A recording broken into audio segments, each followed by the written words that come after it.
So now Pulse will be sending out a new player. If you're unfamiliar with the format, this is a King of the Hill format in best of 9 series. So that means that once a player has been beaten, they are out. Another player comes in and resumes playing for the rest of the team. They go until they lose. So in the group stages, we did have a rule called the Revive rule, which meant that if one team goes to match point rather, that they would be able to bring back a player that had already lost in the series. That rule is no longer in effect in the playoffs. That means that once you have been beaten in this best of 9 series, then you are done. That's all that you can do for your team in this particular matchup. So Kidden, we wish you well. We will see you next time. And coming out for Pulse now, we do have Abstinence, who is a Terran player. And going back to that, before you read the bio real quick, going back to the Revive rule, we saw so many matches going forward in the pool stages that the Revive rule literally saved a team. Oh, absolutely. So I mean, it's it doesn't sound like a huge advantage on paper, but it's huge. It can be very big, yeah, and it really means that you have to put a lot more emphasis and a lot more thought into the player roster that you put out there. You have to really consider, is this the best time to use my best player, or should I save them for something else? So you really have to be aware of the strengths of your team and the weaknesses of your team, and try to play the best card when it is drawn, I suppose. So Abstinence is a gentleman by the name of Alan Yao.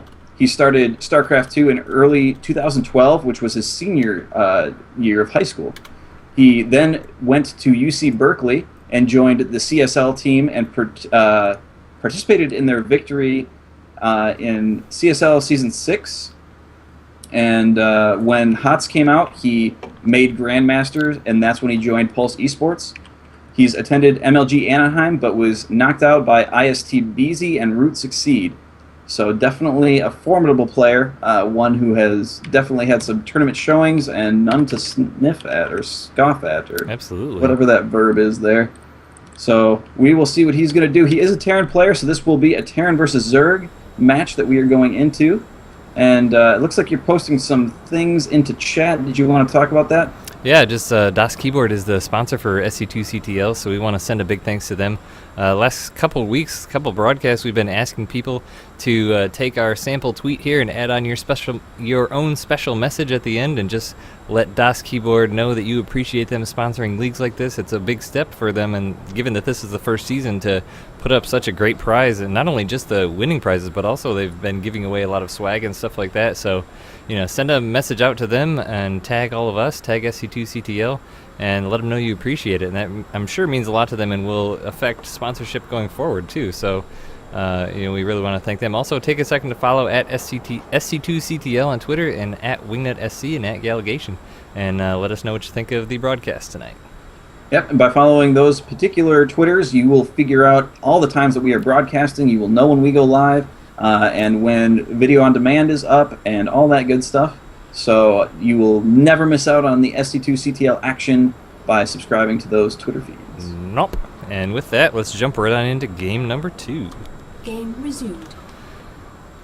In our upper right-hand corner on Neoplanet S, it is going to be from StarCraft 2 Strategy, also representing the color green, as Galligation mentioned last time, it is Rising Storm. And in the bottom left-handed corner, representing Pulse Gaming, a Terran player. Can he upset Rising Storm? It is Abstinence. Both these players absolutely top-notch. I've really enjoyed seeing them in the past. I'm really excited to see what comes forward here. Rising Storm last game just had a really solid build against a, I wouldn't say a cheese, but a fairly aggressive build early game, and he was just so solid against it. His micro and control was amazing. It really was, and I can't blame Kidden necessarily for going for that 10 pool. Frankly, at 0-0, it's a gamble. You know that you've got a lot of players coming forward, and who's to know specifically what if they did their research, if Kidden and Rising Storm had done their research and Pulse knew that Rising Storm was going to be a fairly decent player, then they may have set out Kidden just to say, hey, you know how to do a 10 build or a 10 pool, go out there, see if you can take a game real fast and get us up one. If not, no big deal. We've got people who can come in and potentially equal up the score. So that is a strategy, trying to get that early match or that early game towards the 5 that you need to win. Yeah, and we have seen, a very large amount of strategies, obviously, in SC2CTL, but not necessarily the ones you would expect going into a game, Watching MLGs or DreamHacks or whatever, when you go into a long series, and especially, these are really long series, best of 9, you rarely ever see that in a standard form of tournament. So, you would expect that some more wonky or goofy strategies would come out as a team gets up a little bit, but really we haven't seen that. We've seen just a lot of really solid play out of all the players. We absolutely have, and it's been a lot of fun to watch. I believe that you've even copied a few of these builds that you've seen being played. We've just great success. Definitely some phenomenal, interesting builds, things that you don't see every day, and that's a lot of fun in some of these not quite top-tier leagues, is that you get to see some things that you otherwise wouldn't see, some creative, not always the most precise or exact, but definitely, kind of like watching college football is what I think of it as. Now that we're getting, as an American, getting into the college football season, Yeah, there's You're a Reaper throw some on the field here. interceptions, but hey, it's interesting to watch. Absolutely. There's a Reaper on the field, a expand going down for abstinence, a expand at his natural, so he's not doing the in-base expand at all like we've seen from several of the Terrans against a Zerg. So he's just going to come in with this Reaper and just get some scouting done, it looks like. Not a whole lot of action. No queens out yet, so he will be allowed and free to do as much scouting as he wants here for at least 30 more seconds. Absolutely, and he could also, do some damage here, and he is going to try and target down some of these Lings. As we've said before, these Lings do have the advantage of speed on creep, but they do not off creep, so they want to engage with this Reaper only on creep. They want to back onto the creep as he micros out of there, and that's exactly what we're seeing happening here. Both players playing extremely well on their micro to not lose any of this. Look at that micro to move that Reaper back to get the Queen to attack the other one, and now they're just going to hang out and heal. Yeah, and there's a factory just finishing up for abstinence, so he's going for a very quick 1-on-1. It's going to look like, as I expect, a starport to come down immediately here. Now that this factory's finished up, a reactor going down in the barracks, which is most likely going to be switched with the factory to produce some Hellions right away. We've seen that very regularly, and a third command center going down as well, so abstinence going for the long game here. It looks like Rising Storm has other plans, though, with a Baneling Nest finishing and a bunch of Lings in production. He's going to go for a Baneling Bust and try and end the game right here and now. Yeah, I mean, that would be very strong right now. Abstinence hasn't quite completed his wall yet. He's putting down a bunker right now. So that will finish by the time the Lings get here. It looks like if he's very lucky, he does have a couple Marines there, but those Baneling's going to take that out real quickly. But he doesn't have a whole lot of army, just a couple Marines that are going to go in his bunker. Rising Storm does send a single Ling forward, and now he's just charging forward, seeing that wall is not done. Getting the Strand on those Reapers, they are going down. Bunker is not yet finished. It gets canceled, and the Marines get cleaned up. So now this is trouble for Abstinence. His supply depots are getting cleaned up. He has to move his command center back into his base. The wall does go up, so there is going to need to be a Baneling bust, but 9 Banelings are in production, and that's going to be no problem for them to get that down. No idea if those Banelings are being produced either. Oh my gosh, Siege tank comes out. So there's a tank, though. Yeah, so he's going to have to be very careful with how he micros this. There are Marines staggering the Lings, or the Banelings. Oh, first 3 go down. Amazing tank shots. Get in there. Oh, but it gets through. It gets through, and all the drones get, all the SCVs get pulled, and the Zerglings are targeting those down. Abstinence is going to clean this up, though, and he's got 3 command centers right now. Actually, he's got 2 command centers right now. Yeah, he's got 3. And so he's going to be way ahead here still, because he's going to be able to reproduce all the SCVs he's lost very quickly. And Rising Storm is making nothing but Lings right now. Actually, he has 4 drones, so that's actually wrong. But well, yeah, he definitely didn't push on that aggression that he put out there. He made a certain amount. He got some damage done, but he decided not to quote unquote overcommit to that attack. So he is trying to macro behind this. He does have a small group of Lings. He's going to try and deny that base maybe again. No, he's going to just get a little scout going. Yeah, so the Baneling aggression from Rising Storm is going to be finished now, because he's got 2 tanks out with an engineering bay now in production. So he's going to start with the upgrades for his Marines. So the Ling aggression is going to be squashed by these tanks pretty straight Absolutely. up. And Rising Storm is aware of that. He is going straight into lair, putting down some gas. So he is going to start switching tactics here. I think Rising Storm needs to expand, though. I mean, Abstinence now has the 3 command centers producing SCVs 3 at a time, and has the 3 orbital commands for mules. So I mean, the income is going to be insane. Right now it's fairly even, but I think Abstinence is going to jump ahead real quick here if Rising Storm doesn't expand and get his economy going as well. Yeah, it looks like Rising Storm really tried to exploit that fact that the 3 command center, you know, if you're going to go that way, you're not going to have a lot of defense in the early game, but that tank came out at just the right time, was able to hold it off, and now Abstinence has a clear lead. That was hugely clutch, and I also wonder if Rising Storm isn't expanding too much because he knows that if tanks are out, that there's probably a starport out and medevacs being produced, so he doesn't want to spread himself out too much to then be susceptible to drops and not be able to defend it. We do see that third going down now, though, and making Banelings at the front as defensive units. That layer has completed, and we do see the Baneling speed upgrade going down, but, you know, honestly, I'm surprised that we don't see more creep spread here. If you're going up against Marine tank, you have to have that creep spread. 11 more Banelings in production, Gallegation. I wonder if Rising Storm has the spidey sense coming that this is a fairly small but potent push coming from Abstinence. But there's going to be, what, 15, 16 Banelings on the field here, so not even... But there's no speed, there's no creep. I mean, these Banelings are going to get cleaned up if he's not careful. And those tanks are sieged up, they can't run in there and get there. These Hellions being great vision extenders for the tanks right now, but... And yeah, plus taking one, out those... Plus one attack for the Bio and Stim is about to finish here momentarily, too, so that's going to be the time that Abstinence really wants to make the push. This attack is going to get that much stronger, but, you know, Abstinence taking out these evolution chambers, Rising Storm is A-okay with that. That's going to buy him some time to get more Zerglings. It's going to get him some time to get that centrifugal hooks out, and that's what he's waiting for, honestly, to engage with this, is he's got to get those centrifugal hooks out. He's definitely being very patient, and Abstinence is obliging him by staying back largely, except for killing the evolution chambers, as you mentioned, but now he's going to be getting a little bit more aggressive here as his upgrades are done as well. Fire goes down, centrifugal hooks finish, and now we see the Banelings moving out. Oh, Zerglings are engaging. They're going to try and grab that tank fire, and in go the Banelings.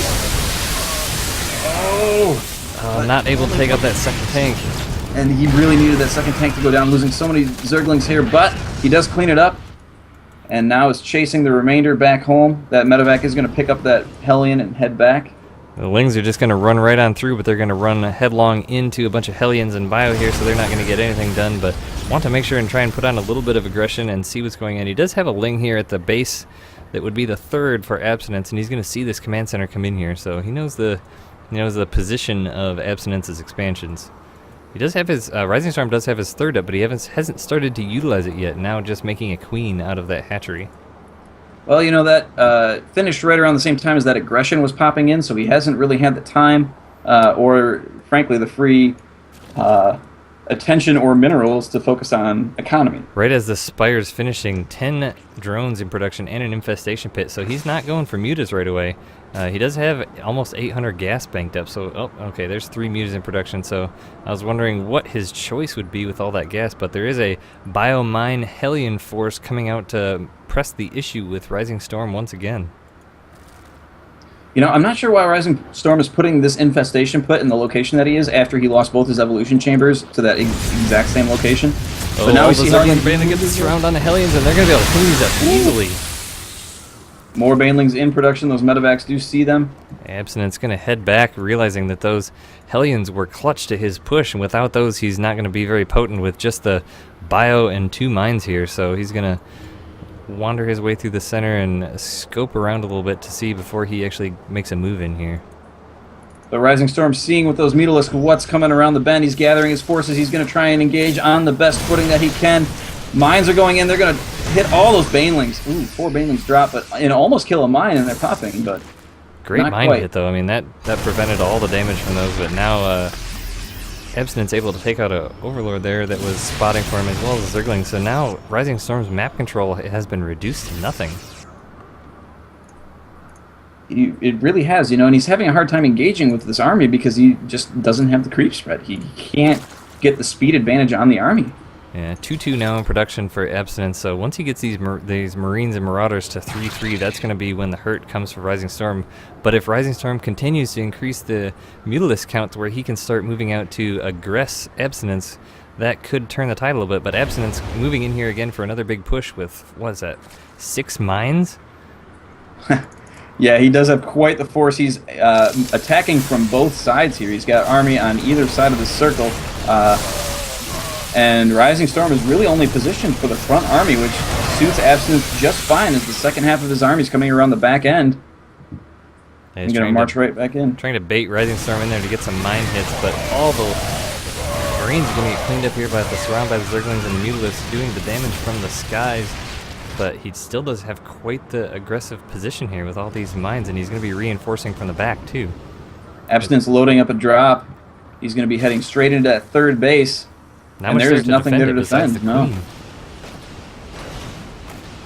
But 2-2 is about to finish here, so that's going to be a huge time for him. Nice pickup to save those units. Oh. Good hit. And going right back in there.